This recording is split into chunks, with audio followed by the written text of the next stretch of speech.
नमस्कार, मैं हूं प्रतीक्षा मिश्रा और दिल्ली पुलिस दिस वीक में आपका स्वागत है। शुरुआत बड़ी और अहम खबर से। दिल्ली पुलिस को नया नेतृत्व मिला है।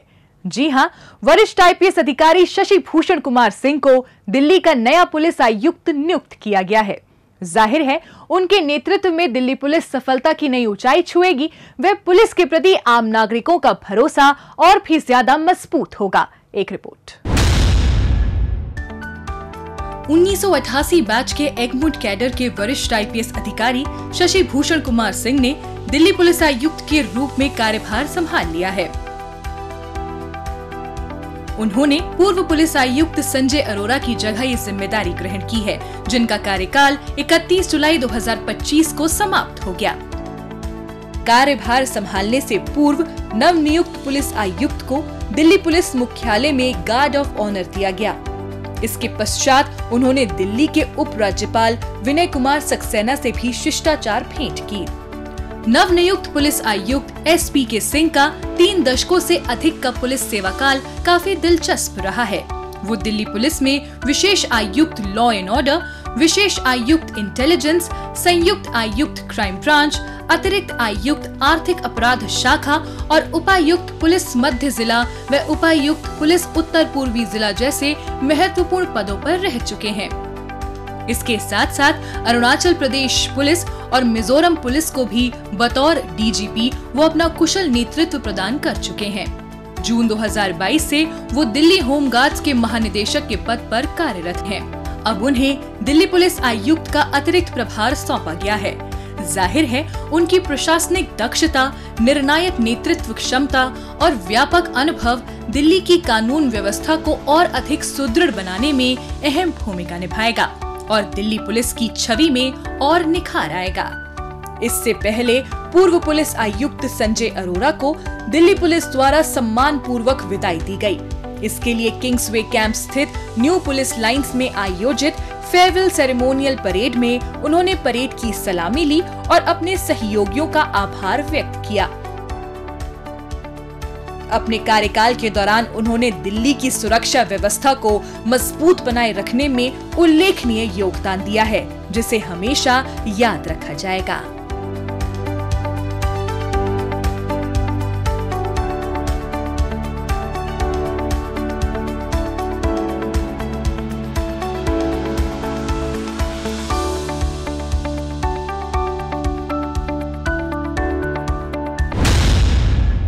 बीते सप्ताह दिल्ली पुलिस की पीआरओ यूनिट द्वारा लोगों को जागरूक करने के लिए विशेष अभियान चलाया गया। आइए देखते हैं उसकी एक झलक। तू ही वजह तेरे बिना बेवजह बेकार हूँ मैं, तेरा यार हूँ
अब पेश है दिल्ली पुलिस के पिछले हफ्ते के एक्शन की कहानी आंकड़ों की जुबानी।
और अब डालते एक नजर पिछले दिनों सुर्खियों में रही दिल्ली पुलिस की कुछ महत्वपूर्ण उपलब्धियों पर।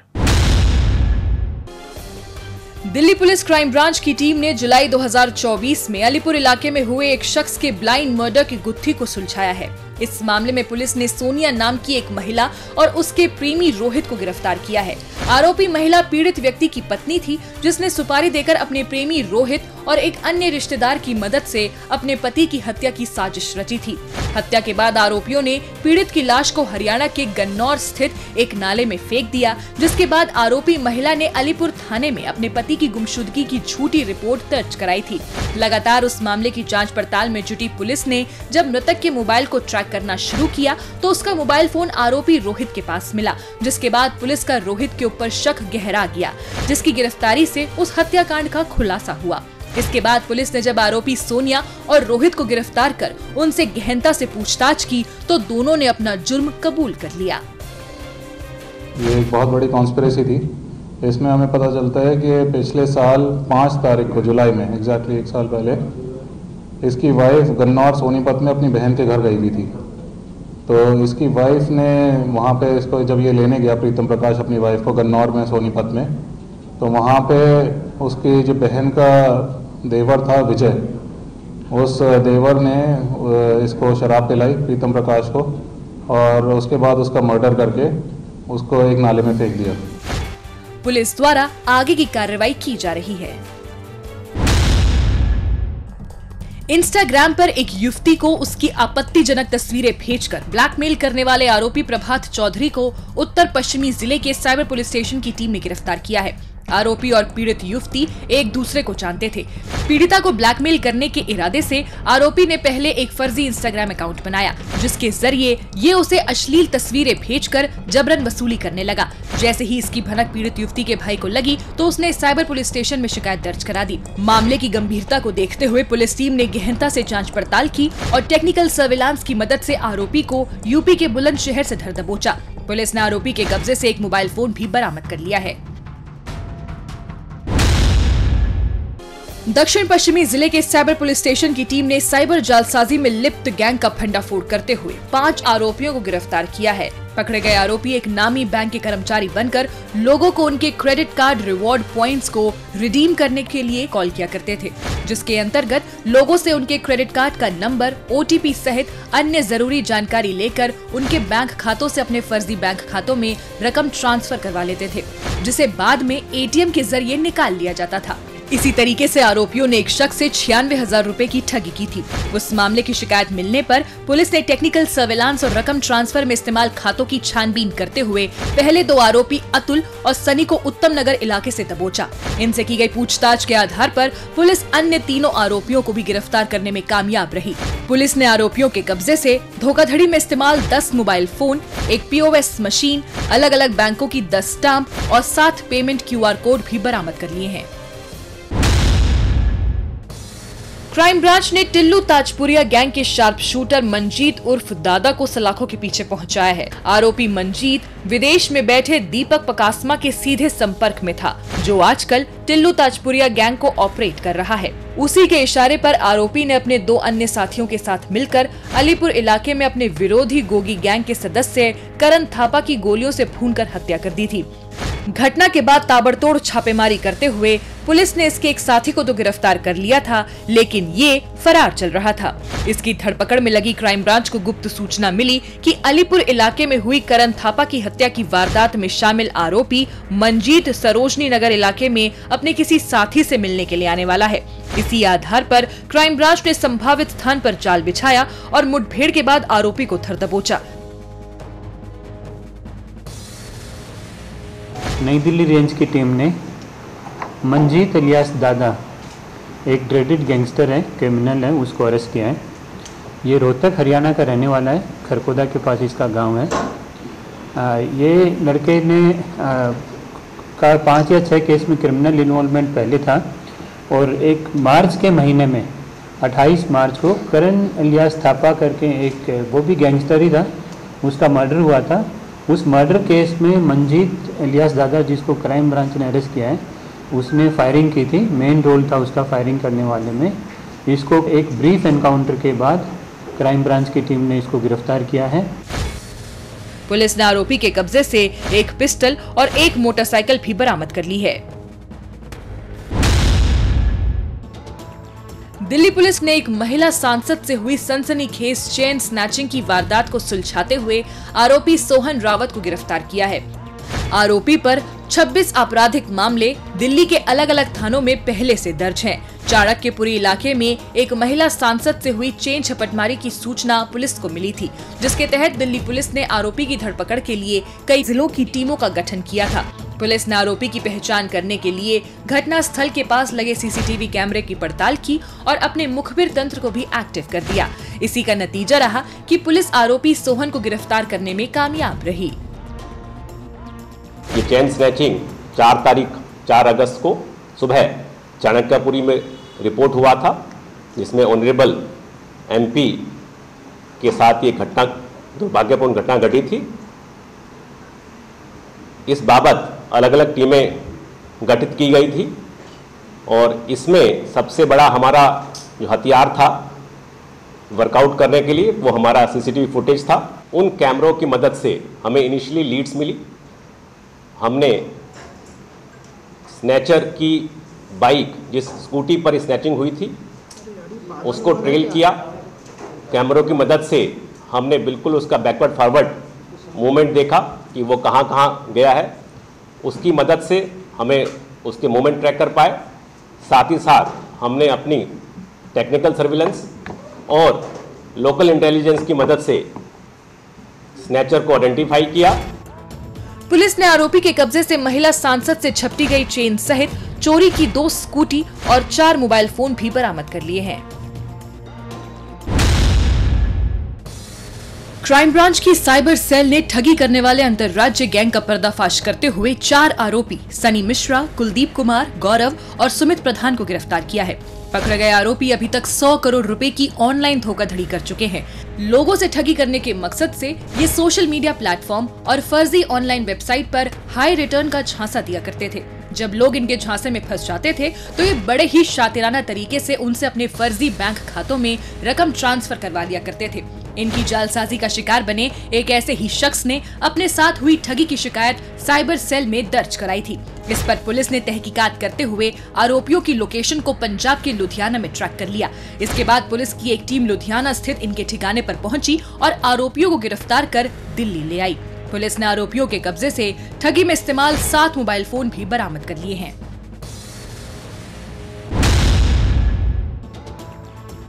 दक्षिणी जिला पुलिस ने एक मुठभेड़ के बाद 3 सेंधमारों को सलाखों के पीछे पहुंचाया है। पकड़े गए आरोपी विजेंद्र, दर्शन सिंह और सिकंदर सेंधमारी की वारदातों को अंजाम देने के लिए कुख्यात हैं। हाल ही में ये तीनों आरोपी बाइक पर सवार होकर जिला क्षेत्र में अपने टारगेट की तलाश में घूम रहे थे। उसी दौरान नजदीक ही गश्त कर रहे पुलिसकर्मी की नजर संदिग्ध अवस्था में घूम रहे बाइक सवारों पर पड़ी, जिसके बाद उन्हें रुकने का इशारा किया गया। बावजूद इसके आरोपियों ने बाइक की स्पीड तेज कर दी और फरार होने लगे। इस पर पुलिसकर्मी ने इनका पीछा कर उन्हें हौजका स्थित खेल गांव के नजदीक घेर लिया। इसी बीच आरोपियों ने पुलिसकर्मी पर लोहे की रॉड से हमला कर दिया, जिसके बाद पुलिसकर्मी ने आत्मरक्षा में फायरिंग की और मुठभेड़ के बाद आरोपियों को काबू कर लिया। हमारे करतार सिंह पेट्रोलिंग कर रहे थे तो उससे उन्होंने एनालिसिस किया कि एक बाइक पे 3 लोग जा रहे हैं जो उसी हुलिये के हैं। इनको चेज किया गया, ये लोग नहीं रुके। फर्दर इन्होंने कम से कम 6-7 किलोमीटर बाइक दौड़ाई। हमारे कांस्टेबल ने पीछे पीछे करते हुए एशियड विलेज गेम्स के अंदर जब वो लोग घुस गए तो चेज करते उनकी बाइक गिराई। जब बाइक गिर के वो लोग उन्होंने इनके ऊपर हमला किया। हाउस ब्रेकिंग इक्विपमेंट जो रॉड थे, पेचकस था, इनको मारा। थैंकफुली इन्होंने हेलमेट पहना हुआ था, उनके सिर सेव रहा। इन्होंने हवाई फायर करते हुए दूसरा फायर उनकी टांग पे किया, जो करतार के चोट लगी। करतार के 14 मुकदमे पहले के भी हैं, साथ ही दर्शन है जिसके 3 मुकदमे हैं। तो ये लोग महाराष्ट्र और एमपी से आके यहाँ चोरी करते हैं।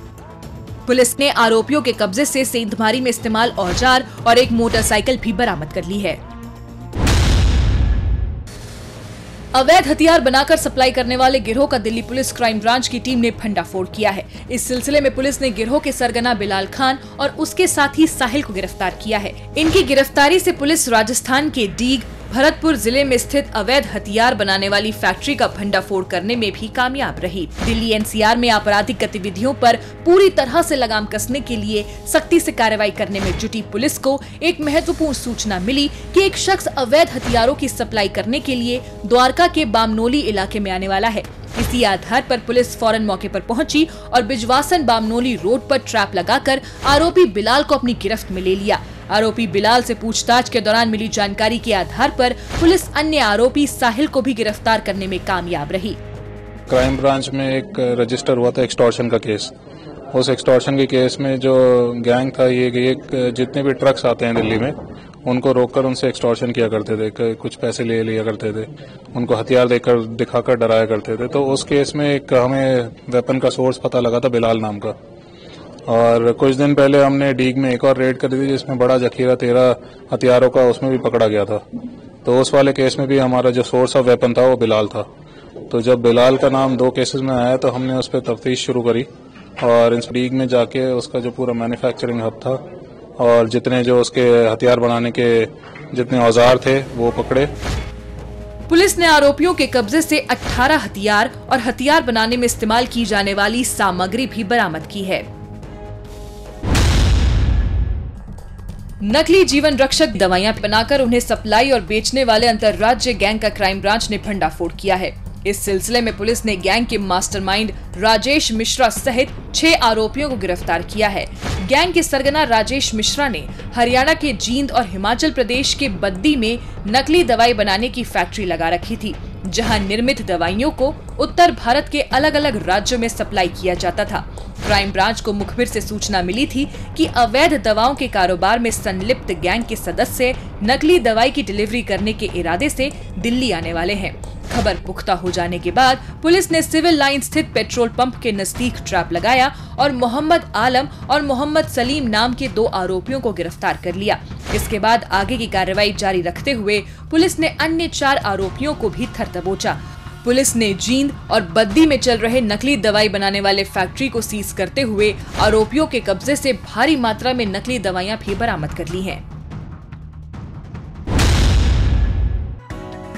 राष्ट्रीय राजधानी दिल्ली के अलग अलग स्थानों पर दिल्ली ट्रैफिक पुलिस ने सड़क सुरक्षा अभियान चलाया। इस अभियान के तहत ट्रैफिक पुलिस द्वारा स्कूलों में इंटरैक्टिव सेशंस और क्विज का आयोजन कर करीब 440 स्कूली विद्यार्थियों को सड़क सुरक्षा के प्रति जागरूक किया गया। इसके साथ ही सड़कों को सुरक्षित और दुर्घटना मुक्त बनाने के उद्देश्य से ट्रैफिक पुलिस द्वारा साइकिलों पर रिफ्लेक्टिव टेप लगाए गए। साथ ही दुपहिया वाहन चालकों को हेलमेट के उपयोग के बारे में बताया गया। इसी क्रम में ऑटो और टैक्सी चालकों को ट्रैफिक नियमों पर विशेष प्रशिक्षण प्रदान किया गया। साथ ही महिलाओं के लिए सुरक्षित वातावरण बनाने की अपील भी की गई।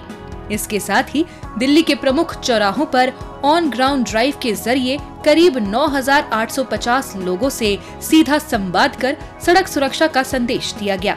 इसी श्रृंखला में डीटीसी और क्लस्टर बस चालकों को ट्रैफिक कर्मियों द्वारा यातायात नियमों की बारीकियों से अवगत कराया गया। हाल ही में पूर्वी जिला पुलिस द्वारा आपदा प्रबंधन की तैयारी को परखने के उद्देश्य से एक मॉक ड्रिल की गई। ये मॉक ड्रिल मयूर विहार स्थित यमुना नदी पर निर्माणाधीन बारापुला ब्रिज के आंशिक रूप से गिरने की परिकल्पना पर आधारित था।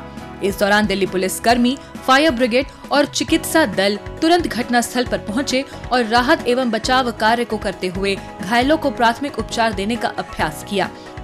इसके साथ ही यातायात को सुरक्षित और प्रभावी ढंग से डाइवर्ट भी किया गया। इस मॉक ड्रिल का मकसद आपदा की स्थिति में त्वरित प्रतिक्रिया, बेहतर तालमेल और सार्वजनिक सुरक्षा तैयारी की जांच करना था।